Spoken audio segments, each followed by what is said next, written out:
Hello, hello. Day 4 in Kai Graham's 10 Golden Rules to Positive Parenting. Why am I doing this? Because it's going back to basics. And I'm getting parents going, what's going on here? And why is this happening? And what do I do? And is this right? Is this normal? What? And it's parents sort of just going, I don't know what's going on. And I suddenly realised that I haven't actually made all this public. Anyone that's got my book, the Teen Toolbox, it's part of my Teen Toolbox series, where I'm basically supporting parents and teenagers. But the 10 golden rules are in that, but I just thought I'd bring it to you as well. If you want the checklist, kaigraham.com/golden rules will help you. So here's a question. What's rule number 7? We all see the world differently. I will use an example I often use about a Dolly Parton concert. You see, the thing is that in NLP, and that's what I'm sort of a master practitioner in, our brain, I think, God, I'm going to get this wrong, but we sort of receive tens of thousands, of bits of stimuli every single day, and thoughts and beliefs going through our head, and you know what we see and what we are bombarded with are basically, for our own protection and sanity, are filtered through our belief systems and the world as we see it. So a 10-year-old is going to see the world very differently to a 70-year-old. Okay, it's only because of experience and the stuff that they've gone through. And so, you know, the thing is you really need to walk a mile in someone's shoes before you judge them. But using the analogy of a Dolly Parton concert, if I took my family to go and see, my entire family to go and see Dolly Parton, well, I would say most of them I would be dragging there for a start. But Jack, who is now 25 at the time of going to press, would not be very impressed. In fact, I'd probably have to pay him to go. But he would be sitting there going, the lights show's rubbish and this is just absolutely ridiculous and the music is so, you know, old-fashioned and sort of granny-ish and rubbish, and what's the bloody point? Alice would be sitting there and probably going, God, I saw her on Glastonbury and she was miming then anyway, so she really hasn't improved. Why am I here when I could be? Please don't anyone take a selfie of me because I don't want to admit that I'm here.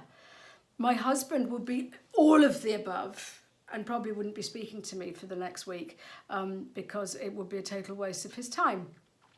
My mother, on the other hand, at the ripe old age of 79, would be having an absolute ball. Not because it's Dolly Parton, because she's sitting there with her grandchildren and the rest of her family having such a lovely time. And isn't it great that we're all here having such a fab time, and this is what it's all about, is family. Nothing to do with the music, nothing to do with the light show, nothing to do with the sequins, but you catch my drift. We had all seen exactly the same event, some reluctantly and some not so much, but we all processed it very differently. And that is what parenting is all about. I need you to come in at 11 o'clock tonight because you're in the middle of exams, and I know it's a Saturday night, but you need to get some sleep. Oh God, you hate me. Oh, it's so unfair. It's a weekend and it's just so mean because the parties just get going at that time and I hate you. Catch my drift? Same thing, but totally different responses. And the thing is to be able to walk a mile in someone's shoes. And once you've done that, then the upshot of that is you are able to look at someone's perception of the event, someone's response to the event through their eyes, because that's when things start going slightly more smoothly. So remember that you might be an adult, and yes, you know best, but you also have the benefit of hindsight. You also have a benefit of learning a hell of a lot of lessons, and you also have the benefit of experience, none of which really, let's face it, your children have. So they can't process that event through your eyes. And so it's a matter of you translating how they are looking at the situation and going, oh, okay, right, no, they need a bit more information here. We need to talk about this a bit further, not just do as I say because I know best, because that never goes down well. But working out that your child doesn't have the benefit of hindsight or experience, and bless them, your child's head is a hot mess of emotions and confusion because their brain is still a work in progress. Child's brain does not stop developing until 25-ish. Grey matter and white matter is doing all this stuff, and the neurons are doing all this, and it keeps on going all the way through childhood and all the way through adolescence. So they are learning, they are beginning to hardwire stuff in their brain, but I tell you what, it takes a while. And that's where, as parents, we need patience. If you like this and you would like the checklist, kaigraham.com/golden rules, which takes me neatly on to rule number 8. The magic of small thinking. What's that mean? Well, it basically means do things, little action steps, break it all down. Don't do something major and say, we've got to achieve all this, otherwise we're doomed, because you will be doomed. And it's a matter of looking at, say for example, I don't know, you want to change your parenting skills, or, you just, a lot of this is resonating again. Right, it's all going to be different. From now on, we're going to do it this way. Well, okay, good luck with that, because they're just all going to go, oh my God, what on earth's going on? And you might suddenly feel full of change and opportunity, and I've got this, I know what I'm doing. But if you haven't explained what the heck's going on to the family, they're just going to think you're barking.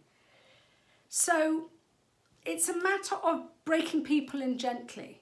And it's, it's, if you're talking about discipline, it's right, no, from now on it's going to be like this. Well, okay, just drip feed. Maybe, you know what they say, how do you eat an elephant? One bite at a time. That's metaphorical. So you don't just sort of go all out. It's a matter of breaking big tasks. When your child is getting ready for exams, you don't just sort of say, right, here are all your textbooks, go and do all that. You just sort of say, right, okay, well, if you've got any sense, you help them with a revision timetable and sort of say, well, physics isn't until much later on, so why don't you concentrate on the exams that are slightly earlier and break it down? And I think you know those 3 modules really, really well, but I think that module might need a bit of attention. And so it's breaking it down so someone isn't totally overwhelmed. I mentioned my book, The Teen Toolbox, kaigraham.com/book. If you are interested, I make this easy for you. I didn't sit down, and I wrote it actually quite quickly, but that's because I planned. That's because I sat there with my publisher and we had a massive white table and it must have been about 150 post-it notes. And we started and we said, right, well, post-it 1, introduction. Post-it 2, whatever, chapter 1. Post-it 3, chapter 2, and all the way down. Post-it 17, conclusion. Right, okay, well, that's the start. What the heck do I do now? Right, okay, let's break each chapter down. Well, we need an introduction, a middle, and an end, and we want an exercise on each chapter, and we wanted 3 big takeaways on each chapter. So, let's say Chapter 7, all about communication. Well, we're going to break it down into language. We're also going to break it down into sort of listening. So what else is, communication's all about? Well, first of all, let's explain a little bit. Let's have the introduction. Then let's put a couple of exercises all about reflecting, how to talk to teens, how to choose your language properly, how to use metaphors and how to use examples. And so by doing that and by filling in the gaps, it made the mountain of writing a book actually for me quite easy. So when you are tackling something big, just break it down. Break it down into something more manageable. You know, when a child's sort of learning the piano, you don't say, right, I want you to play Rachmaninoff's. No, you don't. You start off and you go, right, do you even know where middle C is? Right, okay. And I think we need to have some help here. So you go to a piano teacher and you learn your scales and you learn your arpeggios. And if you're doing, I don't know, hockey, then you learn all the different sort of tricks and trades and moves and have practice and all that sort of stuff. They don't suddenly throw you on the first team and go, get on with it, you're tall enough. I mean, we are given help and support and guidance. So the same comes with parenting.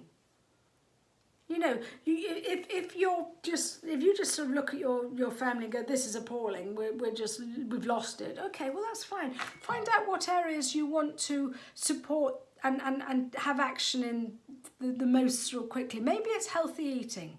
Maybe it's even eating around a table. And rather than sort of say, right, from now on, we're all going to have 3-course meals every day of the week. Well, good luck with that. But what you can do is sort of say, listen, what day suits you best? Because I want a family meal, you know, once a week to start off with. And make it fun. And start off with baby steps. Definitely start off with baby steps. So, rule 7, we all see the world differently. And rule 8, magic of small thinking. And tomorrow is the end of the series, 9 and 10. 9's probably my favourite. kaigraham.com/golden rules. If you want this information as a reminder, as a checklist, just let me know and you'll get it on your inbox. So I shall catch you tomorrow or next.